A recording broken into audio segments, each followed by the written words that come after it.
आप सभी किसान साथियों से ये चर्चा अपने आप में एक नई उम्मीद जगाती है, नया विश्वास पैदा करती है।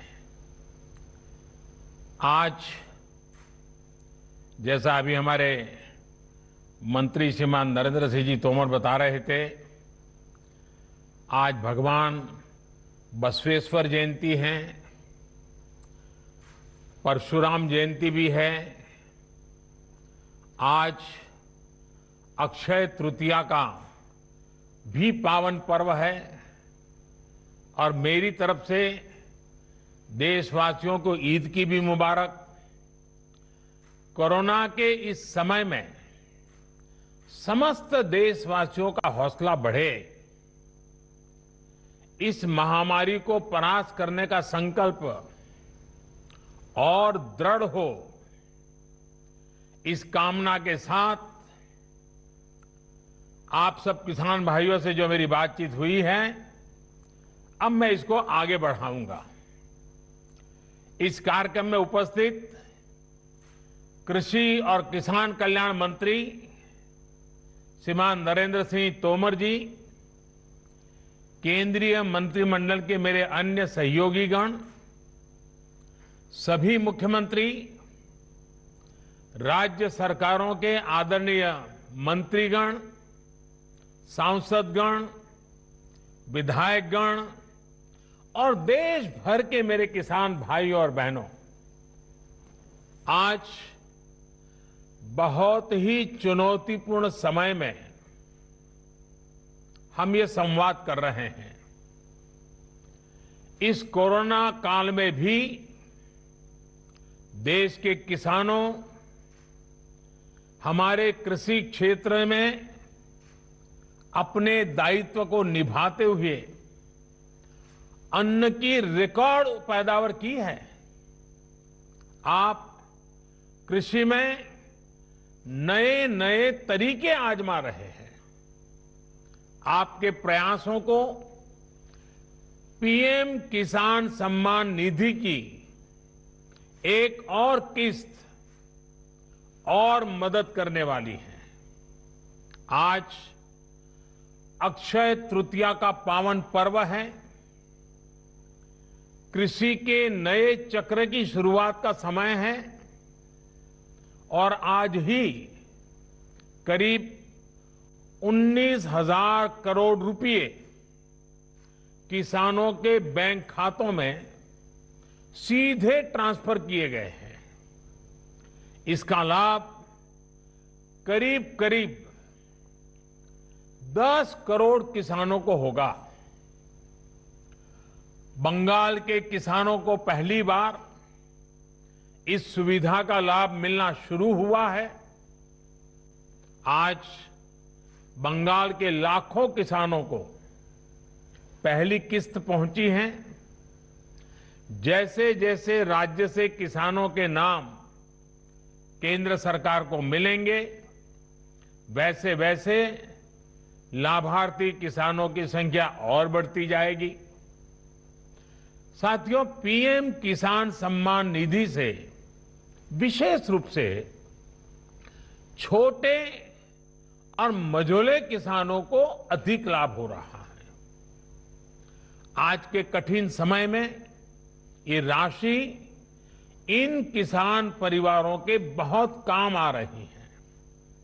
अभी तक इस योजना के तहत देश के लगभग 11 करोड़ किसानों के पास लगभग 1,35,000 करोड़ रुपए पहुंच चुके हैं। मतलब कि 1.25 लाख करोड़ से भी ज्यादा सीधे किसानों के खाते में, कोई बिचौलिया नहीं। इनमें से सिर्फ कोरोना काल में ही 60,000 करोड़ रुपए से ज्यादा पहुंचे हैं। जरूरत के समय देशवासियों तक सीधी मदद पहुंचे, तेजी से पहुंचे, जिसको जरूरत है उस तक पूरी पारदर्शिता के साथ पहुंचे, यही सरकार का निरंतर प्रयास है। भाई और बहनों, तेजी से सीधे किसानों तक लाभ पहुंचाने का एक काम उपज की सरकारी खरीद में भी बहुत व्यापक स्केल पर किया जा रहा है। कोरोना की मुश्किल चुनौतियों के बीच जहां किसानों ने कृषि और बागवानी में रिकॉर्ड उत्पादन किया है, वहीं सरकार भी हर साल एमएसपी पर खरीद के नए नए रिकॉर्ड बना रही है। पहले धान की और अब गेहूं की भी रिकॉर्ड खरीदी हो रही है। इस वर्ष अभी तक बीते वर्ष की तुलना में लगभग 10% अधिक गेहूं एमएसपी पर खरीदा जा चुका है। अभी तक गेहूं की खरीद का लगभग 58,000 करोड़ रुपए 58,000 करोड़ रुपए सीधे किसानों के खाते में पहुंच चुका है। सबसे बड़ी बात ये कि अब किसान जो उपज मंडी में बेच रहा है, उसको अब अपने पैसे के लिए लंबा इंतजार नहीं करना पड़ता, परेशान नहीं होना पड़ता। किसान के हक का पैसा सीधा उसके बैंक खाते में जमा हो रहा है। मुझे संतोष है कि पंजाब और हरियाणा के लाखों किसान पहली बार डायरेक्ट ट्रांसफर की इस सुविधा से जुड़े हैं। अभी तक पंजाब के किसानों के बैंक खाते में करीब 18,000 करोड़ रुपए और हरियाणा के किसानों के बैंक खाते में 9,000 करोड़ रुपए सीधे उनके बैंक अकाउंट में जमा हो चुके हैं। अपना पूरा पैसा अपने बैंक खाते में पाने का संतोष क्या होता है, ये पंजाब और हरियाणा के किसान भी अनुभव भी कर रहे हैं और मुखर होकर बोल भी रहे हैं।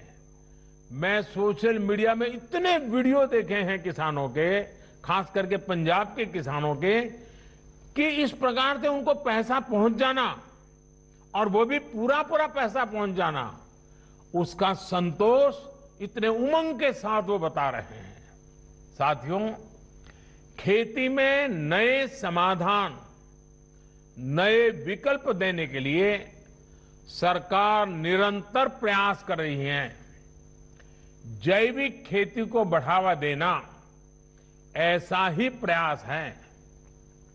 इस प्रकार की फसलों में लागत भी कम है, ये मिट्टी और इंसान के स्वास्थ्य के लिए लाभदायक है और इनकी कीमत भी ज्यादा मिलती है। थोड़ी देर पहले इस प्रकार की खेती में जुड़े देश भर के कुछ किसानों से मेरी बातचीत भी हुई है। उनके हौसले, उनके अनुभवों को जानकर मैं बहुत उत्साहित हूं।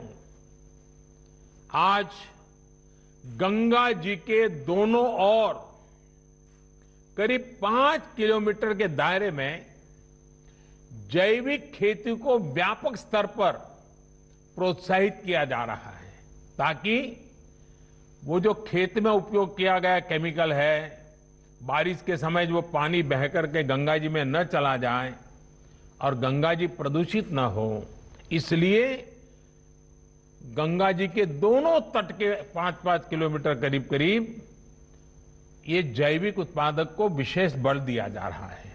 ये जैविक उत्पाद नमामि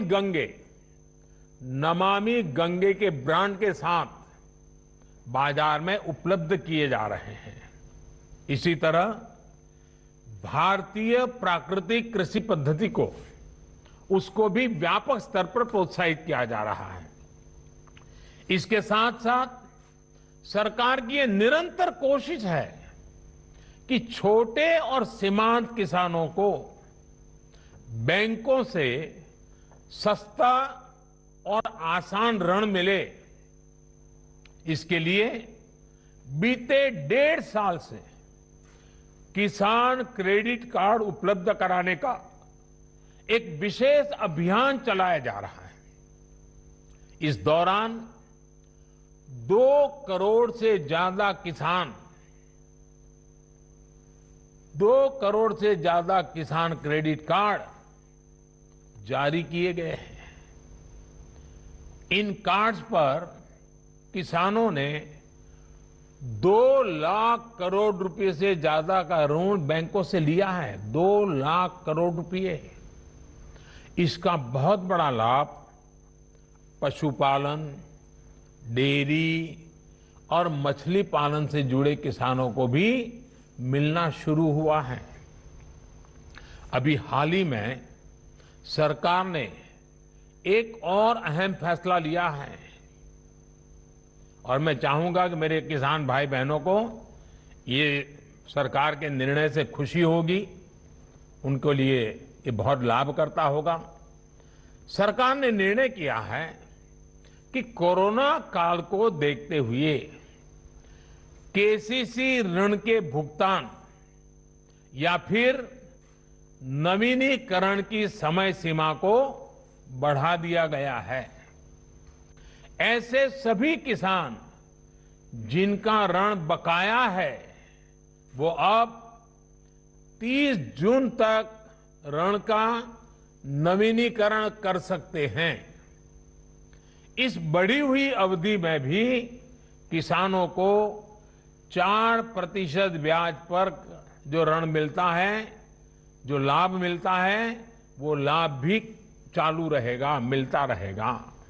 साथियों, गांव का किसान का कोरोना के विरुद्ध भारत की लड़ाई में बहुत बड़ा योगदान रहा है।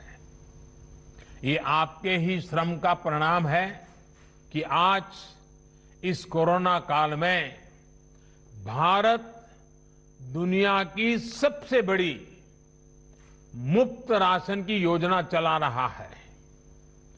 प्रधानमंत्री गरीब कल्याण योजना के माध्यम से पिछले वर्ष 8 महीने तक गरीबों को मुफ्त राशन दिया गया था। इस बार मई और जून महीने में देश के 80 करोड़ से ज्यादा साथियों को राशन मिले, इसका प्रबंध भी किया गया है। इस पर भी केंद्र सरकार 26,000 करोड़ रुपए हमारे गरीब के घर में चूल्हा जले इसलिए खर्च कर रही है। मैं राज्य सरकारों से आग्रह करूंगा कि गरीबों को इस राशन के वितरण में कोई परेशानी ना आए, ये सुनिश्चित करें। साथियों, 100 साल बाद आई इतनी भीषण महामारी कदम कदम पर दुनिया की परीक्षा ले रही है। हमारे सामने एक अदृश्य दुश्मन है और ये दुश्मन बहुरूपिया भी है। और इस दुश्मन के कारण, इस कोरोना वायरस के कारण हम अपने बहुत से करीबियों को खो चुके हैं। बीते कुछ समय से जो कष्ट देशवासियों ने सहा है, अनेकों लोग जिस दर्द से गुजरे हैं, तकलीफ से गुजरे हैं, वो मैं भी उतना ही महसूस कर रहा हूं। देश का प्रधान सेवक होने के नाते आपकी हर भावना का मैं सहभागी हूं। कोरोना की सेकंड वेव से मुकाबले में संसाधनों से जुड़े जो भी गतिरोध थे वो तेजी से दूर किए जा रहे हैं। युद्ध स्तर पर काम करने का प्रयास हो रहा है। आपने देखा होगा सरकार के सभी विभाग, सारे संसाधन, हमारे देश के सुरक्षा बल, हमारे साइंटिस्ट, हर कोई दिन रात कोविड की चुनौती का मुकाबला करने में एकजुट है। देश के अलग अलग हिस्सों में तेजी के साथ कोविड अस्पताल बन रहे हैं। नई टेक्नोलॉजी से ऑक्सीजन प्लांट लगाए जा रहे हैं। हमारी तीनों सेनाएं, वायुसेना, नेवी, आर्मी, सभी पूरी शक्ति से एक काम में जुटे हैं। ऑक्सीजन रेल इसने कोरोना के खिलाफ इस लड़ाई को बहुत बड़ी ताकत दी है। देश के दूर सुदूर हिस्सों में ये स्पेशल ट्रेन्स, ये ऑक्सीजन रेल ऑक्सीजन पहुंचाने में जुटी हैं। ऑक्सीजन टैंकर्स ले जाने वाले ट्रक ड्राइवर्स बिना रुके काम कर रहे हैं। देश के डॉक्टर्स हो, नर्सिंग स्टाफ हो, सफाई कर्मचारी हो, एम्बुलेंस के ड्राइवर्स हो, लैब में काम करने वाले सज्जन हो, सैंपल कलेक्ट करने वाले लोग हो, एक एक जीवन को बचाने के लिए 24 घंटे जुटे हुए हैं। आज देश में जरूरी दवाइयों की आपूर्ति बढ़ाने पर युद्ध स्तर पर काम किया जा रहा है। सरकार और देश के फार्मा सेक्टर ने पिछले कुछ दिनों में जरूरी दवाइयों का उत्पादन कई गुना बढ़ाया है। बाहर से भी दवाइयां मंगवाई जा रही हैं।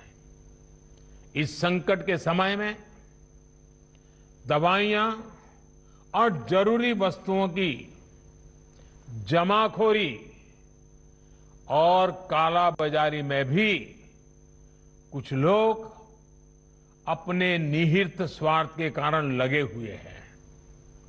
मैं राज्य सरकारों से आग्रह करूंगा कि ऐसे लोगों पर कठोर से कठोर कार्रवाई की जाए। ये मानवता के खिलाफ का कृत्य है। भारत हिम्मत हारने वाला देश नहीं है। न भारत हिम्मत हारेगा और न कोई भारतवासी हिम्मत हारेंगे। हम लड़ेंगे और जीतेंगे। साथियों, आज के इस कार्यक्रम में मैं देश के सभी किसानों को, गांव में रहने वाली सभी भाई बहनों को कोरोना से फिर सतर्क करना चाहता हूं। ये संक्रमण अभी गांव में भी तेजी से पहुंच रहा है। देश की हर सरकार इससे निपटने के लिए हर संभव प्रयास कर रही है। इसमें गांव के लोगों की जागरूकता, हमारी पंचायती राज से जुड़े जो भी व्यवस्थाएं हैं, उनका सहयोग, उनकी भागीदारी उतनी ही आवश्यक है। आपने देश को कभी निराश नहीं किया है। इस बार भी आपसे यही उम्मीद है। कोरोना से बचाव के लिए आपको खुद पर, अपने परिवार पर, सामाजिक स्तर पर जो भी जरूरी कदम है, आवश्यकताएं हैं, उसे हमें उठाने ही हैं। मास्क लगातार पहनना बहुत जरूरी है। वो भी ऐसा पहनना है कि नाक और मुंह पर पूरी तरह से ढका रहे। दूसरी बात, आपको किसी भी प्रकार के खांसी, सर्दी, जुकाम, बुखार, उल्टी, दस्त जैसे लक्षणों को सामान्य मानकर नहीं चलना है।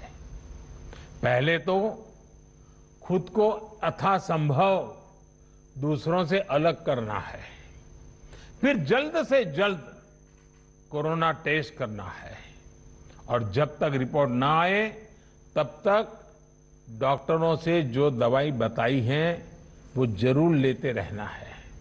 साथियों, बचाव का एक बहुत बड़ा माध्यम है कोरोना का टीका। केंद्र सरकार और सारी राज्य सरकारें मिलकर ये निरंतर प्रयास कर रही हैं कि ज्यादा से ज्यादा देशवासियों को तेजी से टीका लग पाए। देश भर में अभी तक करीब 18 करोड़ वैक्सीन डोज दी जा चुकी है। देश भर के सरकारी अस्पतालों में मुफ्त टीकाकरण किया जा रहा है। इसलिए जब भी आपकी बारी आए तो टीका जरूर लगवाएगा। ये टीका हमें कोरोना के विरुद्ध सुरक्षा कवच देगा, गंभीर बीमारी की आशंका को कम करेगा। हां, टीका लगाने के बाद भी मास्क और 2 गज की दूरी के मंत्र को अभी हमें छोड़ना नहीं है। एक बार फिर सभी किसान साथियों को मैं बहुत बहुत शुभकामनाएं देता हूं। बहुत बहुत धन्यवाद।